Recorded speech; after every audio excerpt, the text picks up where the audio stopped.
This is Sid Roth saying, I have a vision. Now is the set time to blow the trumpet in Zion. Blow a trumpet in Zion, sounding on the mountains. Blow a trumpet in Zion, for the day of the Lord is come. Shalom, Mishpacha. Shalom, family. Mishpacha is a Hebrew word. It means family. And we're the Mishpacha, the family with a Jewish heart, made up of Jewish and non-Jewish people that are one new man in the Messiah. Getting ready, Mishpacha, to blow the grandest shofar, or the grandest trumpet in Zion. We want everyone, everywhere to hear the good news. We want everyone, everywhere to be red hot for the Messiah. And I've got two Jewish people on the telephone. They're married to each other that are red hot for the Messiah. I'll speak first with Geoff Cohen. I'm speaking to them at their home in Ventura, California. And Jeffrey, you were raised in South Africa and had a very good Orthodox Jewish upbringing. Are there many Jewish people in South Africa? Well, when I was growing up, there were about 120,000. I believe now it's round about between 70 and 80,000. It's still a pretty good sized Jewish community. Yeah, it's very, very strong economically, very strong in the business world over there. Tell me about your Orthodox Jewish background. Well, I went to Orthodox Jewish schools really from kindergarten upwards. Even kindergarten was Orthodox, Jewish, and most of my friends until my last 2 years of high school were all Jews. So I had very little interaction with non-Jews. Of course, they were around me all the time.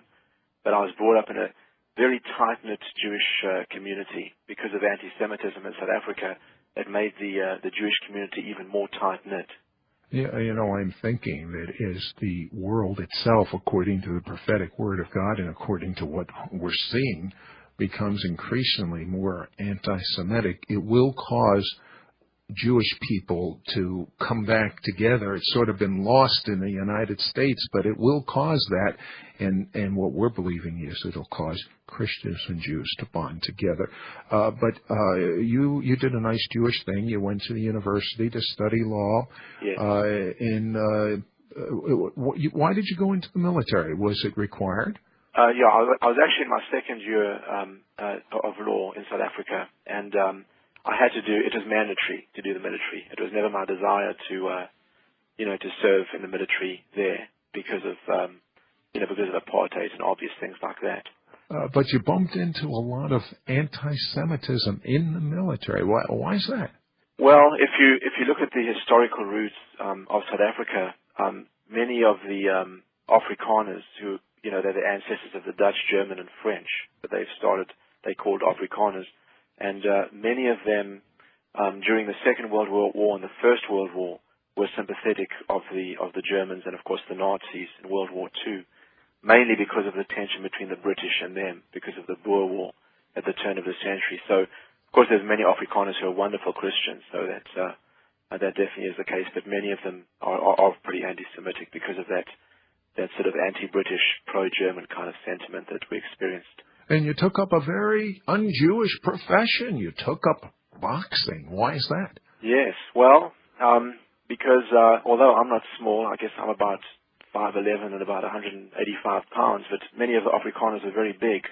200 pounds plus is quite normal, over 6 foot. Oh, well, I fit in fine there. But go ahead.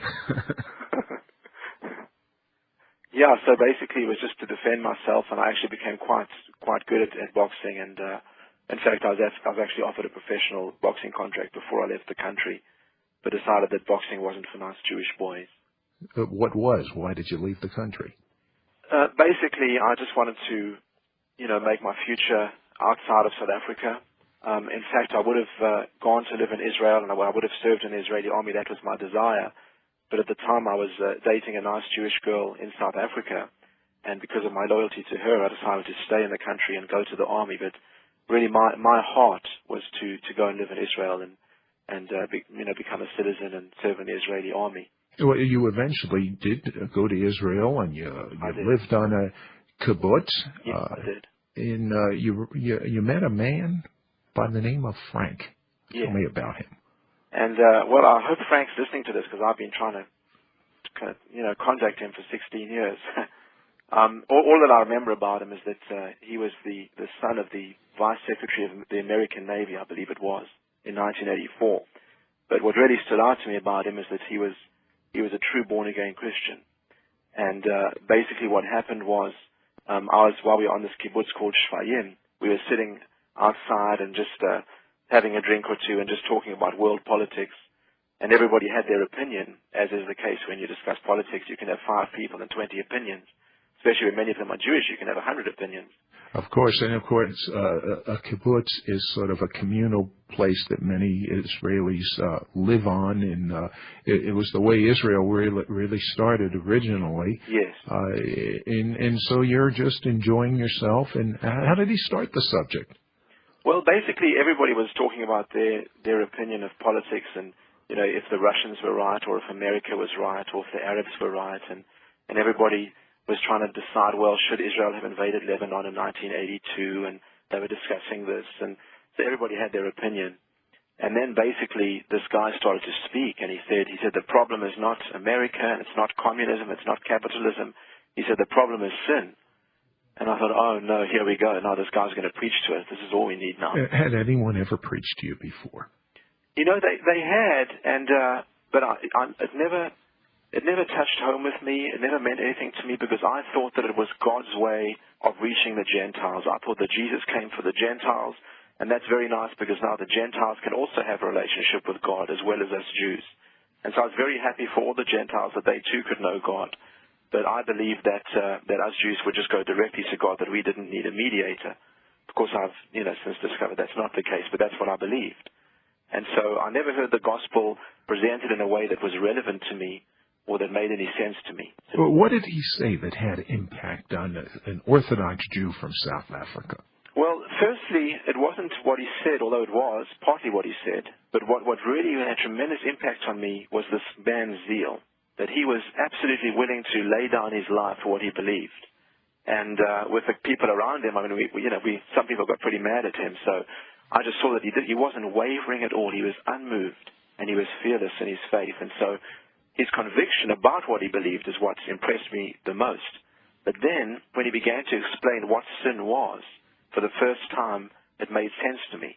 Because many people don't know this, but many Jewish people don't have a normal concept of original sin, like, a Christian would, just knowing they've been born in sin. Maybe not a real understanding of what sin is or what sin means, and I didn't.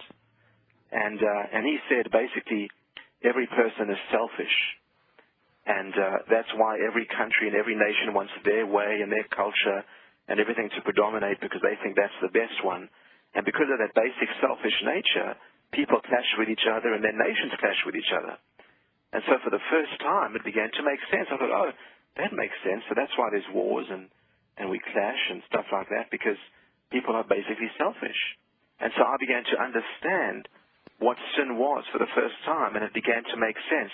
And then he explained how the Lord had come into his life and set him free from a life of drug addiction and peer pressure and growing up in very high circles, which I did as well in South Africa because my father was a very successful businessman.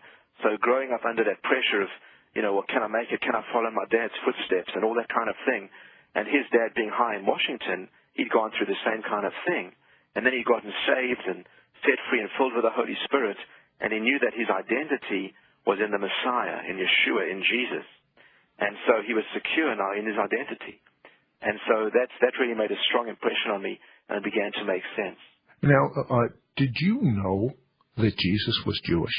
No, I didn't. I thought maybe he was a Catholic, or he was like one of those priests that wear those giant hats that are about 3 feet high or something like that. When did you find out that Jesus was Jewish?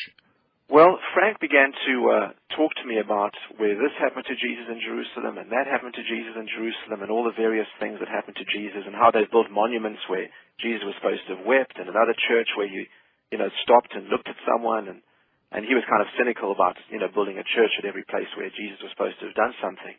And it wasn't that struck me, but I thought, why is he talking about Jesus in Jerusalem? What was he doing there?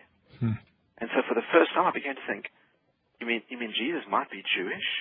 I mean, if he's Jewish, why do these people who call themselves Christians hate the Jews. It didn't make any sense to me. So I presumed, of course, he can't be Jewish because then non-Jews couldn't possibly hate the Jews. If he was Jewish, then they would love the Jews automatically. So that's why it kind of confused me. And I thought if he really is Jewish, then, this is something I have to look into. Well, you not only looked into it, but you had an encounter at the Jaffa Gate, where I've been many times, in Jerusalem. Yes. Tell me the circumstances. Well, basically after, maybe a few days after Frank had shared with us, and there'd been that kind of, clash between him and some of the people who didn't believe in the Lord, I had planned to go to Jerusalem. And so what happened was when I went to Jerusalem, the first thing I usually do is go to the Arab market, or the shuk, as they call it, because you get really good bargains there. And I was with a friend of mine who was traveling with me, a friend of mine from Zimbabwe. And as we walked into the Jaffa Gate, on your immediate left, there's the Arab market. You probably remember there's that long sort of, passageway or whatever you call it, with the market on either side. And we were just beginning to walk towards the market when all of a sudden Jesus appeared to me.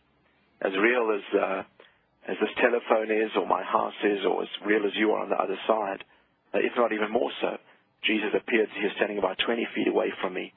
And how did he look? Well, he was dressed as he was 2,000 years ago. So he was, he was wearing a robe, and but really the most striking thing, more than anything else, was his eyes. And people say, well, how do you know it was Jesus? Well, basically that's like saying, well, how do you know that you saw God? I was looking at eternity, and eternity was looking at me. And when he looked at me, it was incredible. It was like he knew everything about me. He could see right through me. I was looking at eternity past and eternity future. And yet he totally accepted me and loved me unconditionally. And he spoke a word to me without opening his mouth.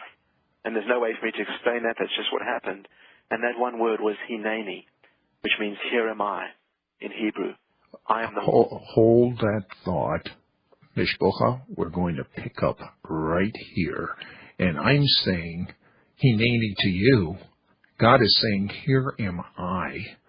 Do you have the same boldness that this Frank had? Look what happened as a result of his boldness. I think God is looking for people that are not ashamed of the gospel. And last week I interviewed David Hogan. David has laid hands now. It's up to 21 dead people. Dead. That have come back to life. And why does that sound so strange? We got letters of criticism over this. I mean, this is closer to the Bible than what goes on in most churches. He has a video that he did at the Brownsville School of Revival in Pensacola, Florida, where my friend Dr. Michael Brown is the dean, and it's called Faith to Raise the Dead. It's time for you to not only have this faith, but move in this faith. It's $18, postage paid. I would urge you, and by the way, I would never have believed these testimonies myself if Dr. Michael Brown had not said, this man is legitimate. These gifts are legitimate. It's about time you saw the real thing. The video, Faith to Raise the Dead, $18.